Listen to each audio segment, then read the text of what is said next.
हार में जीत बहुत समय पहले की बात है। भारत के सुदूर दक्षिण में एक छोटा सा राज्य स्थित था। राजा द्वारा राज्य का संचालन शांतिपूर्ण रीति से किया जा रहा था। एक दिन अचानक उसे खबर मिली कि एक बड़े राज्य की सेना की एक बड़ी टुकड़ी उसके राज्य पर आक्रमण के लिए आगे बढ़ रही है।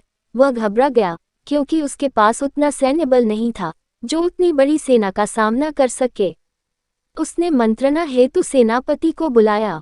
सेनापति ने पहले ही हाथ खड़े कर दिए। वह बोला, महाराज, इस युद्ध में हमारी हार निश्चित है। इतनी बड़ी सेना के सामने हमारी सेना टिक नहीं पाएगी, इसलिए इस युद्ध को लड़ने का कोई औचित्य नहीं है। हमें अपने सैनिकों के प्राण गंवाने के बजाय पहले ही हार स्वीकार कर लेनी चाहिए।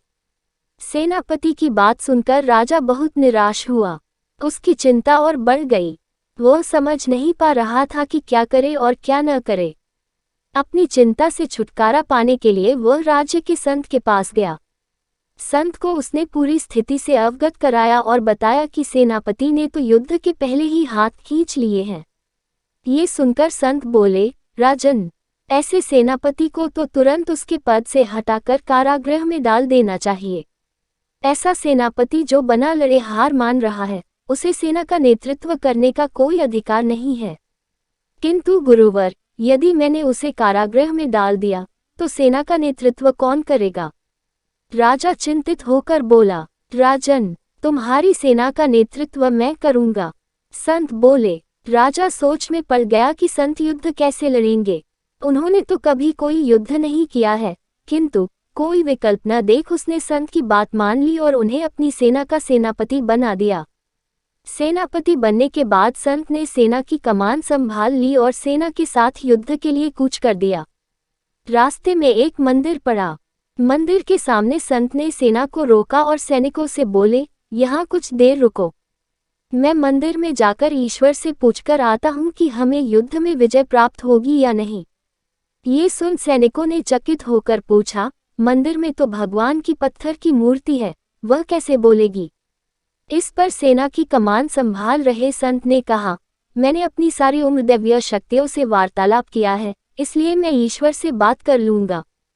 तुम लो यहीं रुककर मेरी प्रतीक्षा करो। यह कहकर संत मंदिर में चले गए।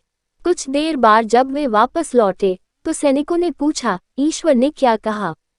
संत ने उत्तर दिया, ईश्वर ने कहा कि यदि रात में इस मंदिर में प्रकाश दिखाई पड़े तो हमारी विजय निश्चित है। पूरी सेना रात होने की प्रतीक्षा करने लगी। रात हुई तो मंदिर में उन्हें प्रकाश दिखाई पड़ा। ये देख सेना खुशी से झूम उठी। उन्हें विश्वास हो गया कि अब वे युद्ध जीत लेंगे। उनका मनोबल बढ़ गया और वे जीत के मंसूबे से युद्ध के मैदान में पहुंचे। युद्ध 21 दिन चला। सैनिक जी जान से लड़े। फलस्वरूप उनकी विजय हुई। विजयी सेना के वापस आते समय फिर वही मंदिर पड़ा। तब सैनिकों ने संत से कहा कि ईश्वर के कारण हमारी विजय हुई है, आप जाकर उन्हें धन्यवाद दे आएं। संत ने उत्तर दिया, इसकी कोई आवश्यकता नहीं है। यह सुन सैनिक कहने लगे, आप कितने कृतघ्न हैं। जिस ईश्वर ने मंदिर में रोशनी कर हमें जीत दिलाए, आप उनका धन्यवाद भी नहीं कर रहे। तब संत ने उन्हें बताया, उस रात मंदिर से आने वाली रोशनी एक दिए की थी और वह दिया मैं वहां जलाकर आया था। दिन में तो वो रोशनी दिखाई नहीं पड़ी, किंतु रात होते ही दिखाई देने लगी। दिए की रोशनी देखकर तुम सबने मेरी बात पर विश्वास कर लिया कि युद्ध में विजय हमारी होगी। इस तरह तुम सबका मनोबल बढ़ गया और तुम जीत के विश्वास के साथ युद्ध के मैदान में गए और असंभव लगने वाली विजय तुमने प्राप्त की।